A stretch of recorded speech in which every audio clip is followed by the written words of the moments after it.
Hi guys, welcome back to Tom Talks, and today we're doing some music content. It's been a long time coming, I know, but we are reviewing mostly jazz, funk and soul festival, which took place at the weekend in Moseley Park. Apologies on the late upload on this one. It is now no, it wasn't last weekend, it was the one before that. This is uploaded a bit later than usual, so there'll be a few outdated references, I suppose. Not in that way. Back to near me in the Birmingham area, and it's my first time there. It is a very reasonably priced festival. It's £150 to £160 for the 3 days, which is pretty good by today's standards. I've got to say, very good festival. I enjoyed it quite a lot. Was there on my own because friends of mine who were interested either couldn't afford to go because I'm 27, adult life, or mates who were originally going to come with me couldn't. So it was me on my own. I think that's the first time I've been a 3 day festival on my own. And you know what? I loved it. I still enjoyed it a lot. I still got chatting to people there. You know, that's one of the things about the festival I really enjoyed, the vibe of it. It's a family-based festival. Apparently children go there for free. So, you know, families, if you want to give your kids the experience of live music, then this is the place to go for next year. It's got a few stages. There's like a DJ bit. There's lots of food there. The food, I will say, was quite pricey. Unfortunately, festival food nowadays is like £10 to £15. The drinks were what you expect, like the £5.50 to £7 range. There's plenty of drinks places to go. There was lots of other stuff there, like if you want to do some fitness, there was a fitness bit there. There was like classic game consoles. There was a bit where you could buy merch and you could speak to like the bands and get them to sign you stuff. There was lots of little things to do there. I didn't have time to do most of those things as I was there for the festival. But let's talk about the music. So Friday, I saw Kofi Stone, who is a rapper I've known about. I didn't know he was from Birmingham, which is cool. But yeah, he was great. He's a good performer. He has got a good bit of variety, whether the more poignant stuff like It's Okay to Cry, which is the track I found out about him about, or his more energetic stuff like Busker Flow. He's a great rapper. He's a great performer. He's got good stage presence. His live performance is good. And yeah, he's a great rapper from Birmingham who, if you don't know who he is, go check him out. Groove Armada did a DJ set. It was really fun. They played with their stuff, like super styling, of course. Even mixed it with Glue at one point, the Bicep track. That was a cool little mix. And they played some, some stuff that's popping right now, like Baddie on the Floor by Jamie XX. It was a really good DJ mix. Got the crowd hyped, was energetic, it was a fun DJ set. And I'll be seeing them again at another festival this summer, so I'm looking forward to seeing them again. And of course, they're legends of like electronic music, British electronic music. They've had so many like great songs over the years, and they were followed up by Goldie, who, I mean, another legend of British dance music, one of the pioneers of drum and bass in the 90s, and he kind of mixed Inner City Life, his like classic track, with some more modern drum and bass sounds. There was some roller stuff in there. He played a lot of his Alpha Omega projects, including the track with Cass is Dead. It was a really fun set. The MC was pretty good. She was very good at sort of hosting the event and getting the crowd energised. It was a good set, man. I've seen Goldie before. It was a bit of a different vibe when I saw him before. It's a bit more like a reggae sort of vibe, but this was really good. It was fun to see, and he continues to be very good at DJing. Like, at this point, he's 30 years into his career, but that was great. And the day was finished off by Marabou State, who, alongside Holly Walker, who has a great stage presence. This artist really knows how to match the vibe, how to groove, and they really looked like they were enjoying themselves. But Marabou State were great. I had heard about them from a friend, so I didn't really know their stuff that well. But they were great. A great mixture of like electronic music and rock music. It was a perfect way to close the day. I loved the bit as well where like they had all these different musical instruments in the middle of the stage and they all came to the middle and started playing them for like 30 seconds. They just went back to doing what they were doing.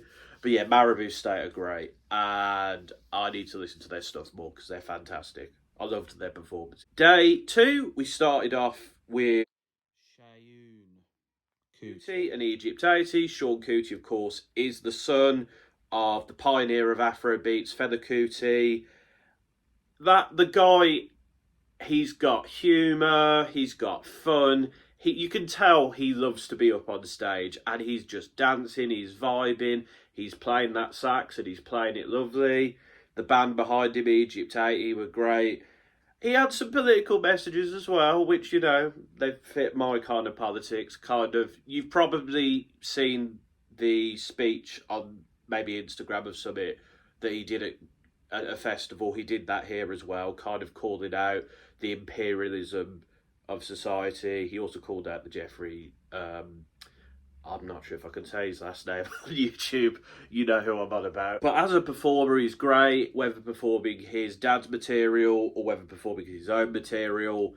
Great set, loved it, good vibes. Craig Charles then did a DJ set, and of course, I love the man, Red Dwarf, Robot Wars, Coronation Street. And he has a show on Radio 6 Music, which my mate absolutely loves. And it was a really enjoyable DJ set. He even messed up at one point. He was like, my bad. But things just carried on and kept going. And he did like remixes of like Uptown Funk. I loved as well how he combined the instrumental from Crazy in Love with the Beatles come together. That was a great moment. Really fun set. Good vibes. And to finish the day, we had War, who most of you will probably know for the track Low Rider. It's a 70s funk classic. But they're a great band. They have good stage presence. They know how to interact with the crowd. And they just play really great funk music. And it was, again, a fantastic way to close the day. They're really good. And for a band who is 50 plus years into their career, they were as brilliant as I imagine they were back in the day. Fantastic. And on Sunday, we closed with Mercy, who are a duo I'd only heard about a few days before because of an interview I did with an artist. But they're great. They've released a couple of projects over the last few years. Really great. The singer, Kojo, is fantastic. The bassist was brilliant as well.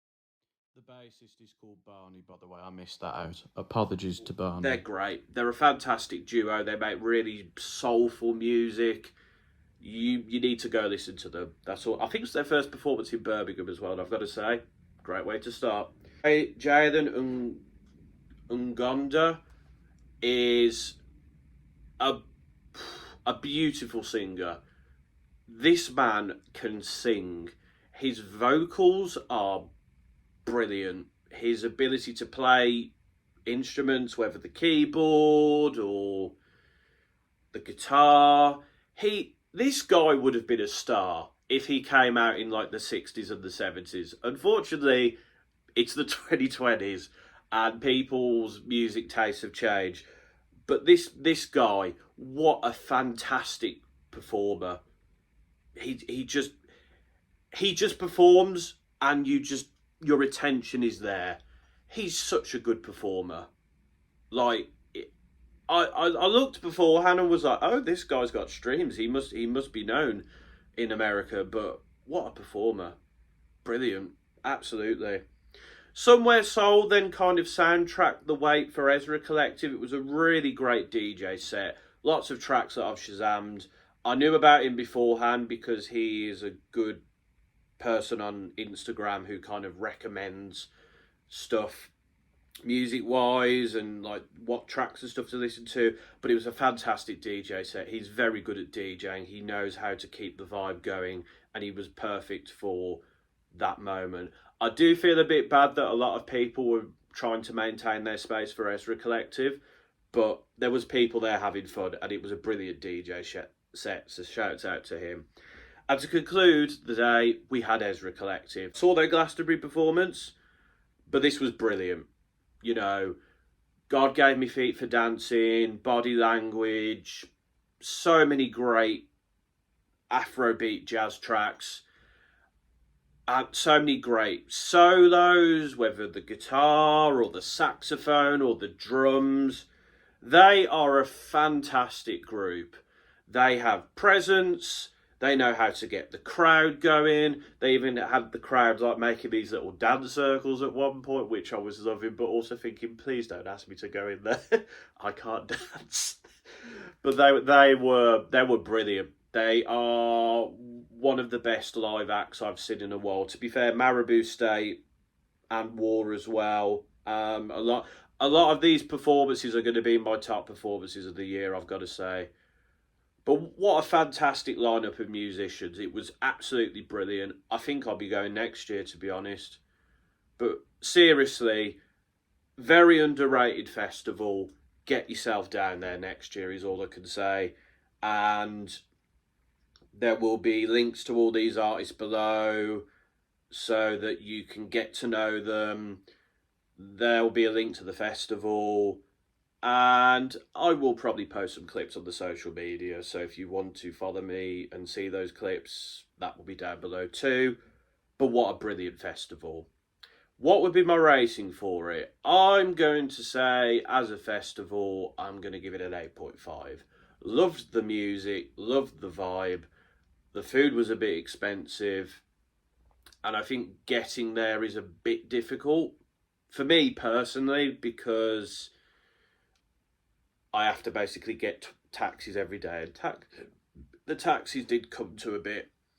And they do give you a discount on hotels though, but I would, if there was camping, that would have been nice. But 8.5 out of 10, still a brilliant festival. And I absolutely loved it. So make sure you get yourself down there next year. But until next time, folks, it's been another Tom Talks.